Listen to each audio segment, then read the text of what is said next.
मानव जनन human reproduction ये अपनी क्लास 12th का सेकंड चैप्टर है एनसीईआरटी से। तो इसको एनसीईआरटी लाइन बाय लाइन पढ़ना कंप्लीट करते हैं। रीडिंग। जैसा कि आप जानते हैं कि मानव लैंगिक रूप से जनन करने वाला और सजीव प्रजनक या जरायुज प्राणी है।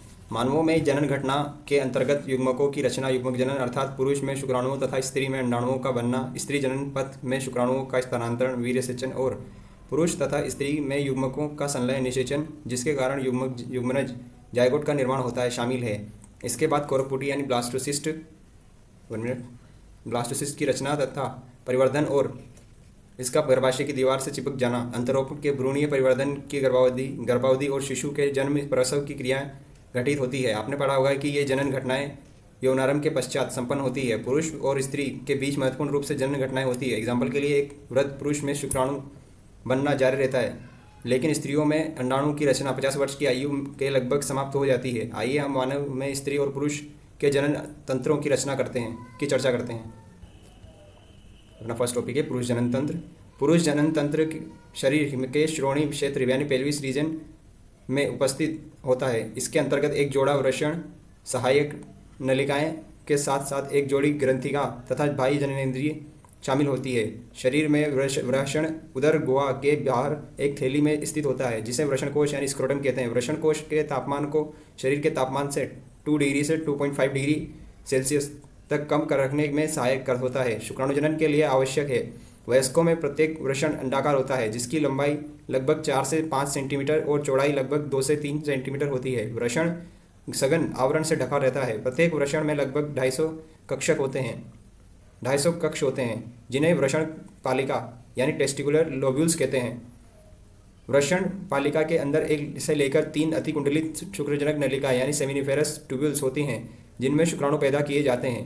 प्रत्येक शुक्रजनक नलिका का भीतरी भाग 2 प्रकार की नलिकाओं से स्थित होता है जिन्हें नरजर्म कोशिका यानी शुक्राणुजन यानी स्पर्मेटोगोनिया और सर्टोली कोशिकाएं कहते हैं। नरजर्म कोशिका अर्धसूत्री विभाजन या अर्धसूत्रण के फलस्वरूप शुक्राणुओं का निर्माण करती है, जबकि सर्टोली कोशिका जर्म कोशिकाओं से पोषण प्रदान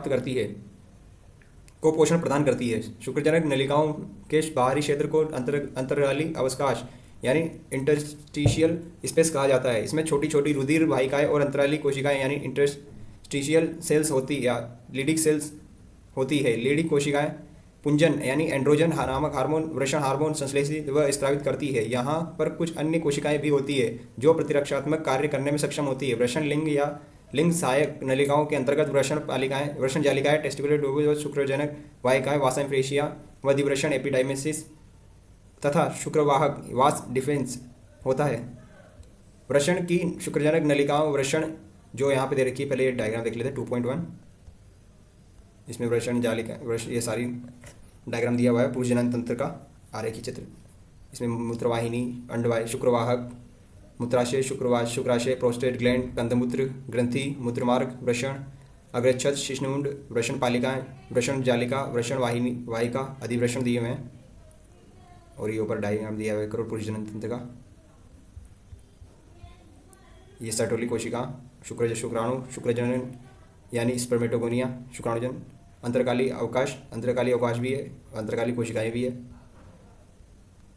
वृषण की शुक्रजनक नलिकाएं वृषण नलिकाओं के माध्यम से वाहिकाओं में खुलती है। यह शुक्रवाहिका वृषण से चलकर अधिवृषण में खुलती है जो प्रत्येक वृषण के पश्च सतह पर स्थित होती है। यह अधिवृषण शुक्रवाहक की ओर बढ़ते हुए उदर की ओर ऊपर हो जाती है और मूत्राशय के ऊपर की ओर लूप बनाती है। इसमें शुक्राशय में से एक वाहिनी आती है और मूत्रमार्ग में स्खलित वाहिनी के रूप में खुलती है जो 2.1 में डायग्राम में दी हुई है। ये नलिकाएं वृषण से प्राप्त शुक्राणुओं का भंडारण तथा मूत्र मार्ग में इनका स्थानांतरण बाहर स्थानांतरण करती है। मूत्रमार्ग मूत्राशय से निकलकर पुरुष के शिश्न यानी पेनिस के माध्यम से गुजरता हुआ बाहर की ओर एक छिद्र के रूप में खुलता है जिसे मूत्राशय मुख यानी यूरेथ्रल मिएटिस कहते हैं। शिश्न पुरुष की बाह्य जननेंद्रिय है। यह विशेष प्रकार के ऊतकों का बना होता है जो शिश्न के उद्घर्षण या उठान या इरेक्शन में हेल्प कर वीर्यसेचन को सुगम बनाता है। शिश्न का अंतिम वर्धित भाग शिश्न मुंड यानी ग्लांस पेनिस कहलाता है जो एक ढीली त्वचा से ढका होता है जिसे अग्रच्छद यानी फोरस्किन कहते हैं। पुरुष लिंग की सहायक ग्रंथियों के अंतर्गत एक जोड़ा शुक्राशय, एक पुरस्थ प्रोस्टेट ग्रंथि तथा एक जोड़ा बल्बोयूरेथ्रल ग्रंथियां शामिल है। इन ग्रंथियों का स्त्राव शुक्रीय सेमिनल प्लाज्मा का निर्माण करता है जो फ्रक्टोज यानी फल, शर्करा, कैल्शियम तथा कुछ प्रकीर्ण यानी एंजाइम से भरपूर होता है। बल्बोयूरेथ्रल ग्रंथियों का स्राव मैथुन के दौरान शिश्न के स्नेहन यानी लुब्रिकेशन प्रदान करने में हेल्प करता है। यहाँ पे ये नेक्स्ट अपना टॉपिक है स्त्री जनन तंत्र। स्त्री जनन तंत्र के अंतर्गत एक जोड़ा अंडाशय यानी ओवरी के साथ साथ एक जोड़ी अंडवाहिनी यानी ओविडक्ट, एक गर्भाशय यूरेटस तथा एक गर्भाशय ग्रीवा यानी सर्विक्स तथा एक योनि यानी वेजाइना और बाह्य जननेंद्रियां यानी एक्सटर्नल जेनिटेलिया शामिल होते हैं जो श्रोणि क्षेत्र में होते हैं। जनन तंत्र के ये सभी अंग एक जोड़ा स्तन ग्रंथियों यानी मेमोरी ग्लैंड्स के संरचनात्मक तथा क्रियात्मक रूप से संयोजित होते हैं। यहाँ पे ये इसका स्त्री जनन तंत्र का डायग्राम दिया हुआ है। तो इसमें गर्भाशय गुहा, गर्भाशय फंडस, संकीर्ण इस्थमस, एम्पुला, कीप और गर्भाशय ग्रीवानाल, योनि, गर्भाशय अंतस्तर, गर्भाशय पेशिस्तर, परिगर्भाशय दिए हुए हैं, जिसके फलस्वरूप अंडोत्सर्ग यानी ओवुलेशन, निषेचन, फर्टिलाइजेशन यानी सगर्भता यानी प्रेगनेंसी, शिशु जन्म तथा शिशु की देखभाल की प्रक्रियाओं में सहायता कर मिलती है।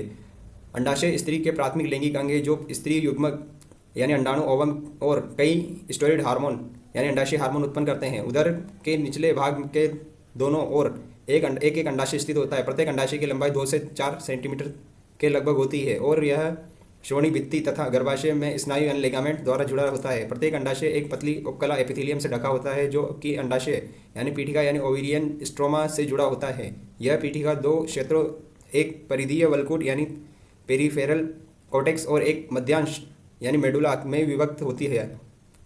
अंडवाहिनी, डिंबवाहिनी नलिका यानी फेलोपियन नलिका, गर्भाशय तथा योनि मिलकर स्त्री सहायक नलिकाएं बनाती है। प्रत्येक अंडवाहिनी की नली लगभग 10 से 12 सेंटीमीटर लंबी है जो प्रत्येक अंडाशय की परिधि से चलकर गर्भाशय तक जाती है, जो 2.3 डायग्राम में दी हुई है।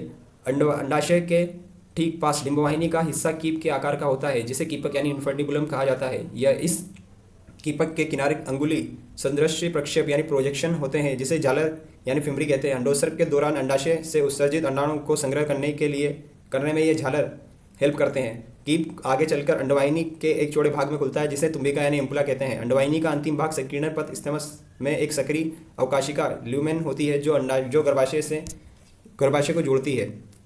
गर्भाशय केवल एक होता है और इसे बच्चादानी यानी वुम्ब भी कहते हैं। गर्भाशय का आकार उल्टी रखी नाशपाती जैसा होता है। यह श्रोणि भित्ति से स्नायु द्वारा जुड़ा होता है। गर्भाशय एक पतली ग्रीवा द्वारा योनि में खुलता है। ग्रीवा की गुहा को ग्रीवा नाल यानी सर्वाइकल कैनाल कहते हैं जो योनि के साथ मिलकर जन्म नाल यानी बर्थ कैनाल की रचना करती है। गर्भाशय की भित्ति ऊतकों की 3 परत वाली होती है। बाहरी परत झिल्लीमय स्तर को परिगर्भाशय यानी पेरीमेट्रियम, मध्य मोटी चिकनी पेशी स्तर को गर्भाशय पेशी स्तर यानी मायोमेट्रियम और आंतरिक ग्रंथिल स्तर को गर्भाशय अंत स्तर यानी एंडोमेट्रियम कहते हैं जो गर्भाशय गुहा को स्थित करती है।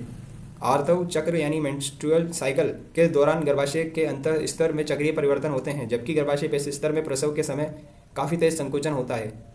स्त्री के बाह्य जननेंद्रिय के अंतर्गत जघनशैल यानी मोन्स प्यूबिस, वृहद भगोष्ठ यानी लेबियो मेजोरा, लघु भगोष्ठ यानी लेबियो माइनोरा, योनिच्छद यानी हाइमेन और बक्षेप यानी क्लाइटोरिस आदि होते हैं। जघनशैल वसामय ऊतकों से बनी एक गद्दी सी संरचना होती है जो त्वचा के सघन बालों से ढकी होती है। वृहद भगोष्ठ ऊतकों का मांसल वलन यानी फोल्ड होता है जो जघनशैल से नीचे तक फैले होते हैं और योनिच्छद को घेरे रहते हैं। लघु भगोष्ठ ऊतकों का एक जोड़ा वलन होता है और यह वृहद भगोष्ठ के नीचे स्थित होता है। योनि द्वारा प्राय एक पतली झिल्ली जिसे योनिच्छद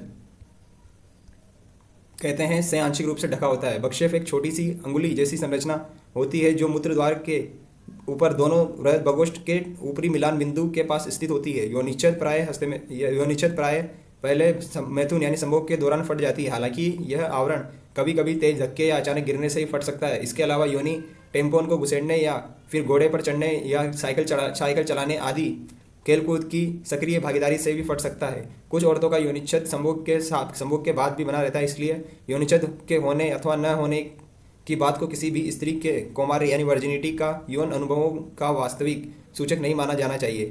कार्यशील स्तन ग्रंथि सभी मादा स्तनधारियों का अभिलक्षण है। स्तन ग्रंथियां स्तन की युग्म की संरचना है जिनमें ग्रंथिल ऊतक और विभिन्न मात्रा में वसा होते हैं। प्रत्येक स्तन का ग्रंथिल ऊतक 15 से 20 स्तनपालियों यानी मेमोरी लोब्स में विभक्त होता है। इसमें कोशिकाओं के गुच्छ होते हैं जिन्हें कूपिका कहते हैं। कूपिकाओं की कोशिकाओं से दूध स्रावित होता है और जो कूपिकाओं की गुहाओं यानी अवकाशिकाओं में इस एकत्र होता है। कूपिकाएं स्तन नलिकाओं से में खुलती है। प्रत्येक पाली नलिकाएं मिलकर स्तन वाहिनी यानी मेमरी डक्ट्स का निर्माण करती है। कई स्तन वाहिनियां मिलकर एक वृहद स्तन यानी तुम्बिका बनाती है जो दुग्ध वाहिनी यानी लेक्टिफेरस डक्ट से जुड़ी होती है, जिससे कि दूध स्तन से बाहर निकलता है, जो यहाँ पे दी हुई है मेमरी लोब स्तन ग्रंथियाँ। नेक्स्ट टॉपिक है युग्मक जनन। प्राथमिक लैंगिक अंग पुरुषों में वृषण और स्त्रियों में अंडाशय युग्मक जनन यानी गैमेटोजेनेसिस विधि द्वारा क्रमशः नर युग्मक यानी शुक्राणु और मादा युग्मक यानी अंडाणु उत्पन्न करते हैं। वृषण में अपरिपक्व नर जर्म कोशिकाएं शुक्राणु जनन स्पर्मेटोगोनियम बहुवचन एकवचन स्पर्मेटोगोनियम शुक्र जनन स्पर्मेटोजेनेसिस द्वारा शुक्राणु उत्पन्न करती है, जो कि किशोरावस्था के समय शुरू होती है। शुक्रजनन नलिकाओं यानी सेमिनिफेरस ट्यूब्यूल्स की भीतरी भित्ति में उपस्थित शुक्राणुजन समसूत्री विभाजन यानी माइटोटिक डिवीजन द्वारा संख्या में वृद्धि करते हैं। प्रत्येक शुक्राणुजन द्विगुणित होता है और इसमें 46 गुणसूत्र यानी क्रोमोसोम होते हैं। कुछ शुक्राणुजनों में समय समय पर अर्धसूत्री विभाजन या अर्धसूत्रण यानी माइटोटिक डिवीजन होता है, जिनको प्राथमिक शुक्राणु कोशिकाएं यानी प्राइमरी स्पर्मेटोसाइट कहते हैं। एक प्राथमिक शुक्राणु कोशिका प्रथम अर्धसूत्री विभाजन यानी न्यूनकारी विभाजन को पूरा करते हुए दो समान अगुणित कोशिकाओं की रचना करते हैं, जिन्हें द्वितीयक शुक्राणु कोशिकाएं यानी सेकेंडरी स्पर्मेटोसाइट्स कहते हैं। इस प्रकार उत्पन्न प्रत्येक कोशिकाओं में 23 गुणसूत्र होते हैं। द्विगुणित कोशिकाएं द्वितीय शुक्राणु कोशिकाएं दूसरे अर्धसूत्री विभाजन से गुजरते हुए बराबर 4 अगुणित शुक्राणु प्रसू यानी स्पर्मेटिड पैदा करते हैं, जो चित्र 2.5 में दिए हुए हैं। शुक्राणुओं में गुणसूत्रों की संख्या कितनी होनी चाहिए? शुक्राणु प्रसू रूपांतरित होकर शुक्राणु यानी स्पर्मेटोजोआ यानी स्पर्म बनाते हैं और इस प्रक्रिया को शुक्राणु जनन यानी स्पर्मियोजेनेसिस कहा जाता है। शुक्राणु जनन के पश्चात शुक्राणु शीर्ष सर्टोली कोशिकाओं में अंतःस्थापित यानी इम्बेडेड हो जाता है और अंत में जिस प्रक्रिया द्वारा शुक्राणु शुक्रजनन नलिकाओं से रिलीज यानी मोचित होते हैं, उस प्रक्रिया को वीर्यसेचन यानी स्पर्मिएशन कहते हैं।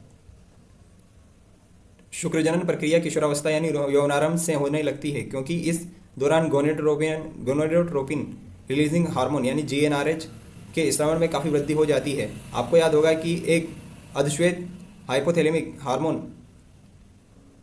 है। गोनेडोट्रोपिन रिलीजिंग हार्मोन के स्तर में वृद्धि के कारण एक अग्रपीयूष ग्रंथि पर कार्य करता है तथा दो गोनेडोट्रोपिन हार्मोन पीत पिंडक यानी ल्यूटिलाइजिंग हार्मोन LH और ऊतकोद्भिद हार्मोन यानी फॉलिकल स्टिमुलेटिंग हार्मोन यानी FSH के स्त्रवण को उद्दीपित करता है। LH लीडी कोशिकाओं पर कार्य करता है और पुंजन यानी एंड्रोजेंस के संश्लेषण और स्त्रवण को उद्दीपित करता है। इसके बदले में पुंजन शुक्राणुजनन की प्रक्रिया को उद्दीपित करता है। FSH सर्टोली कोशिकाओं पर कार्य करता है और कुछ घटकों के स्त्रवण को उद्दीपित करता है, जो शुक्रजनन की क्रिया में हेल्प करते हैं। आइए हम शुक्राणु की संरचना की जांच करें। कुछ सूक्ष्मदर्शी संरचना है, जो एक शीर्ष हेड ग्रीवा यानी नेक, एक मध्य खंड यानी मिडल पीस और एक पूंछ यानी टेड की बनी होती है।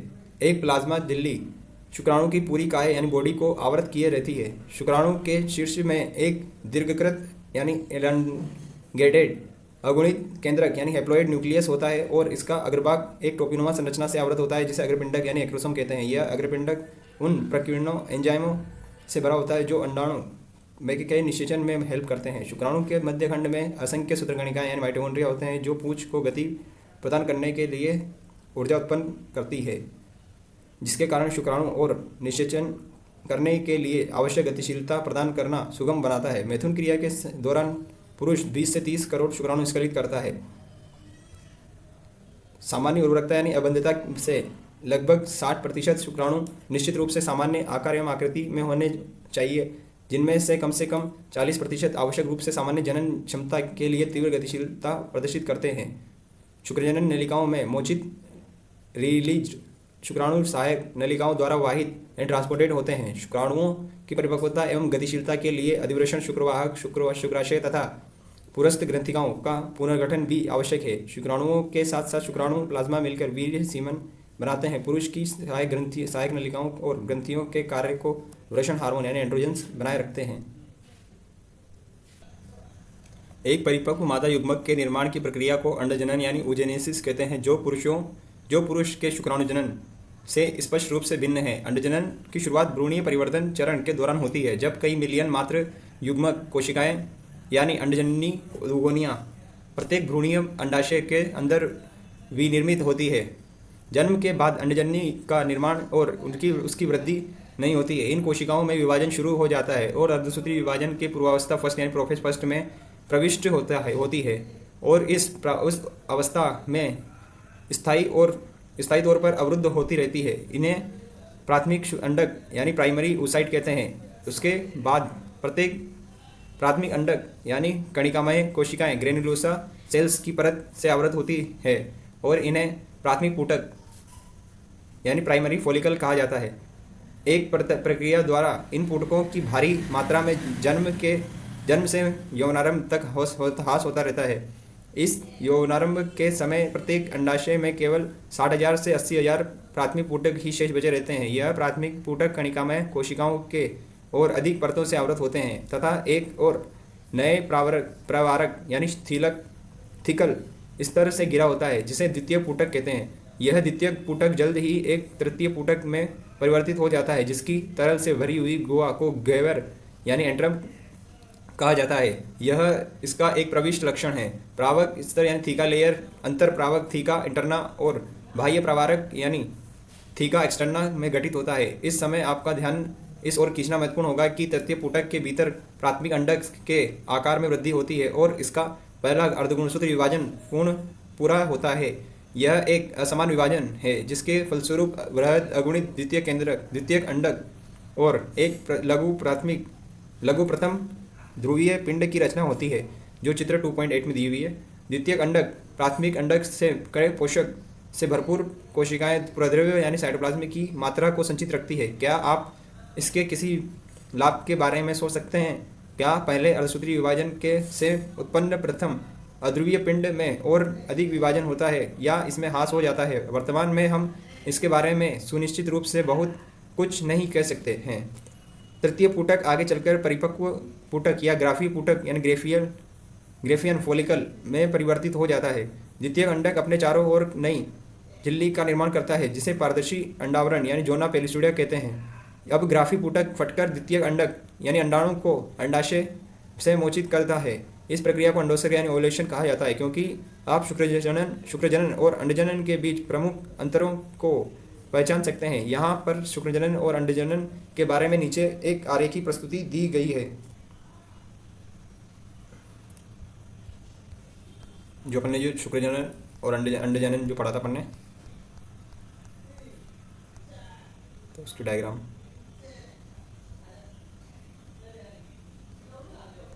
One minute. तो यहाँ पर दिया हुआ है शुक्रजनन और अंडजनन। तो ये यहाँ पे शुक्रजनन दे रखे हैं, ये इसकी पूरी क्रियाविधि है, और यहाँ पे अंडजनन की क्रियाविधि है, जिसमें शुक्राणुजन से 4 शुक्राणु बनते हैं और यहाँ पे एक अंडजननी कोशिका से एक अंडाणु बनता है। तो ये अपन को याद रखना है। इसके अलावा अपने आगे नेक्स्ट टॉपिक है आर्तव चक्र। मादा प्राइमेटो यानी बंदर, कपी एवं मनुष्य आदि में होने वाले चक्र को आर्तव चक्र यानी मेंस्ट्रुअल साइकिल या सामान्य जनों की भाषा में मासिक चक्र या महावरी कहते हैं। प्रथम ऋतुस्राव यानी रजोधर्म मेंस्ट्रुअल साइकिल की शुरुआत यौनारंभ पर शुरू होती है, जिसे रजोदर्शन यानी मेनार्क कहते हैं। स्त्रियों में यह आर्तव चक्र प्राय 28 से 29 दिनों की अवधि के बाद दोहराया जाता है। इसलिए एक रजोधर्म से दूसरे रजोधर्म के बीच की घटना चक्र को आर्तव चक्र यानी मेंस्ट्रुअल साइकिल कहते हैं। प्रत्येक आर्तव चक्र के मध्य में एक छोटी अंडाणु उत्सर्जित किया जाता है या अंडोत्सर्ग होता है। आर्तव चक्र की प्रमुख घटनाएं को चित्र 2.9 में दर्शाया गया है, जो इसमें दी हुई है आर्तव चक्र की सारी घटनाएं। तो ये अपन को देख लेना।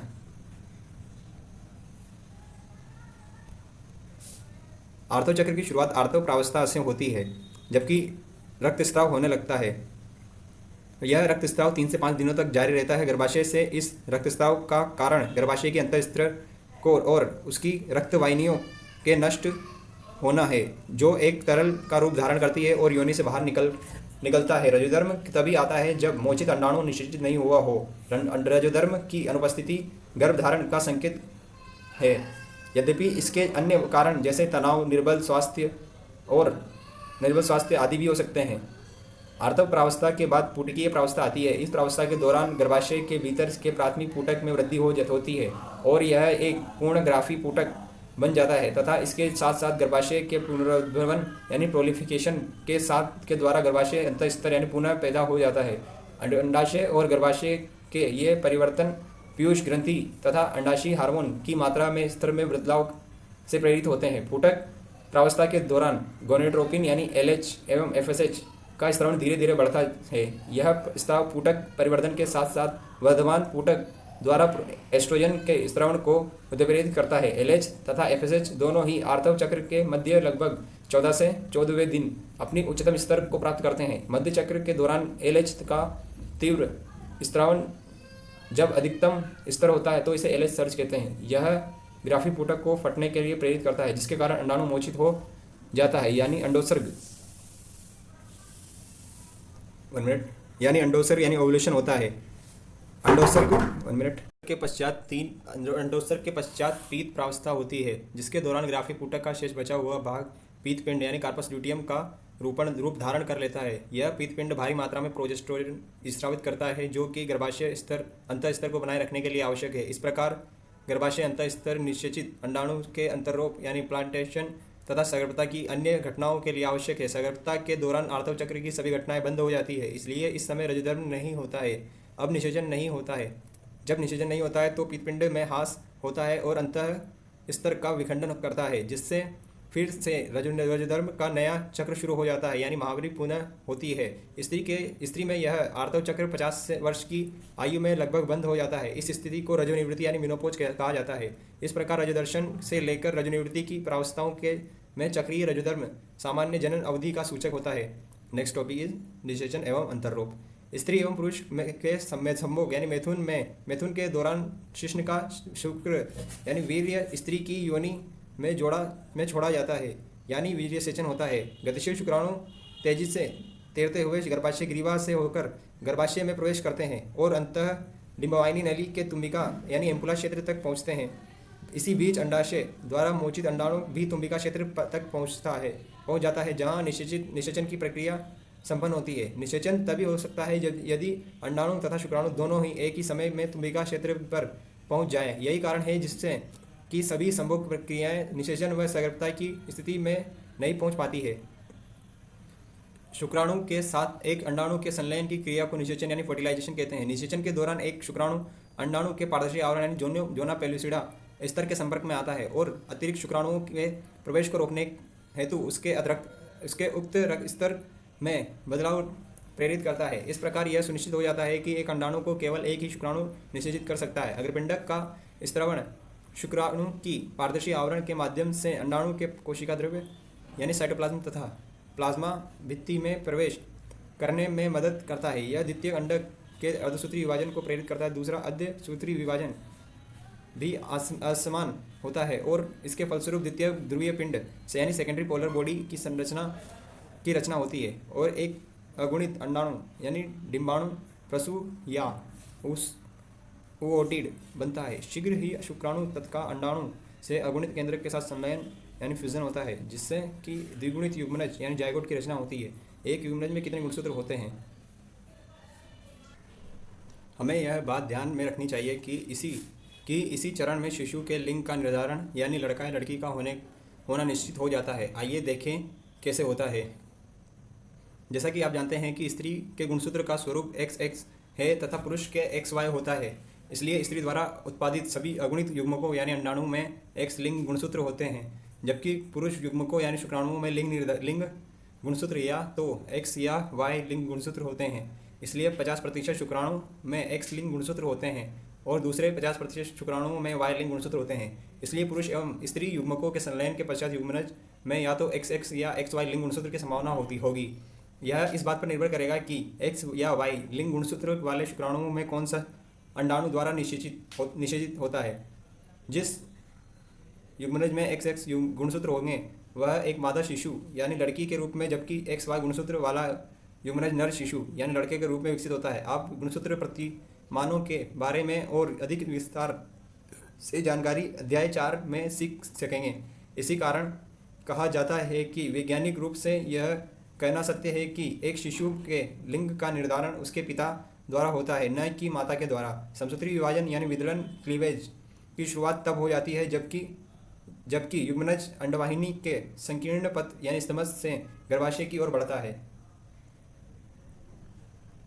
तब यह 2, 4, 8, 16 संतति कोशिकाओं में, जिसे कोरकखंड यानी ब्लास्टोमियर्स कहते हैं, की रचना करता है। 8 से 16 कोरकखंड वाले भ्रूण को तूतक यानी मोरुला कहते हैं। यह तूतक लगातार विभाजित होता रहता है और जैसे जैसे यह गर्भाशय की ओर बढ़ता है, यह कोरकपुटी यानी ब्लास्टोसिस्ट के रूप में परिवर्तित हो जाता है। एक कोरकपुटी में कोरकखंड बाहरी परत में व्यवस्थित होते हैं, जिसे पोषकोरक यानी ट्रोफोब्लास्ट कहते हैं। कोशिकाओं के भीतरी समूह जो पोषकोरक से जुड़े होते हैं उन्हें अंतरकोशिकीय समूह यानी इनर सेल मास कहते हैं। अब पोषकोरक अंतः स्तर गर्भाशय से संलग्न हो जाता है और अंतरकोशिकीय समूह भ्रूण के रूप में अलग अलग या विभेदित हो जाता है। संलग्न होने के बाद गर्भाशयी कोशिकाएं तेजी से विभक्त हो जाती है और कोरकपुटी को आवृत कर लेती है। इसके परिणामस्वरूप कोरकपुटी गर्भाशय अंतः स्तर में अंतःस्थापित यानी इम्बेडेड हो जाती है।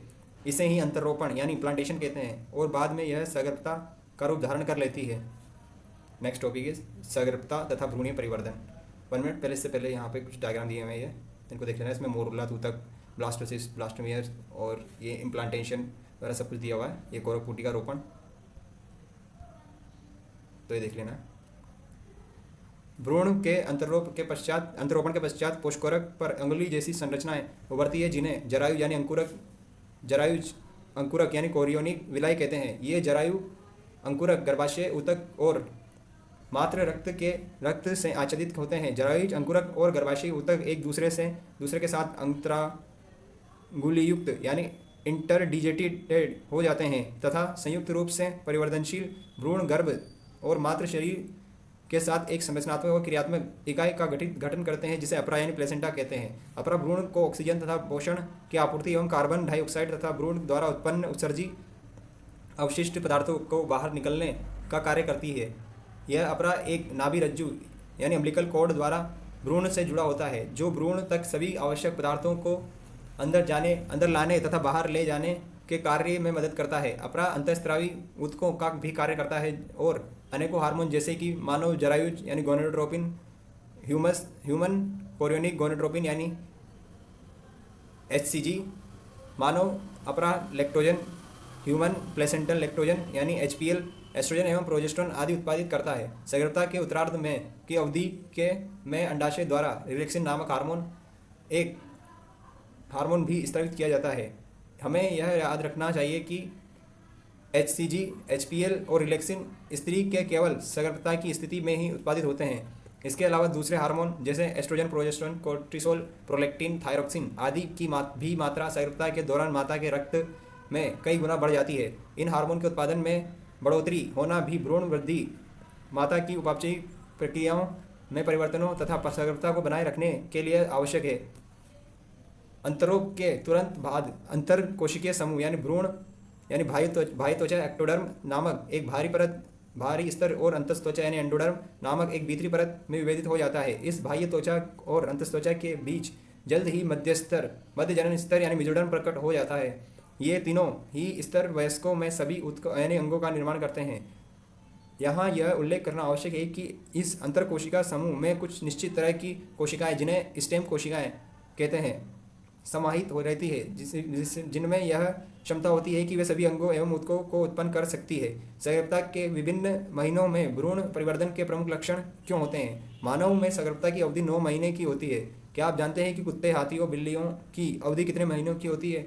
पता करें। मानवों में 1 महीने की सगर्भता के बाद भ्रूण का हृदय निर्मित होता है। एक बढ़ते हुए भ्रूण का पहला संकेत स्टेथोस्कोप से उसके हृदय की धड़कनों को ध्यानपूर्वक सुना जा सकता है। सगर्भता के दूसरे माह के अंत तक भ्रूण के पाद और अंगुलियां विकसित होती है। 12वें सप्ताह की पहली तिमाही के अंत तक लगभग सभी प्रमुख अंग तंत्रों की रचना हो जाती है। एग्जाम्पल के लिए पाद एवं बाह्य जनन अंग अच्छी तरह विकसित हो जाते हैं।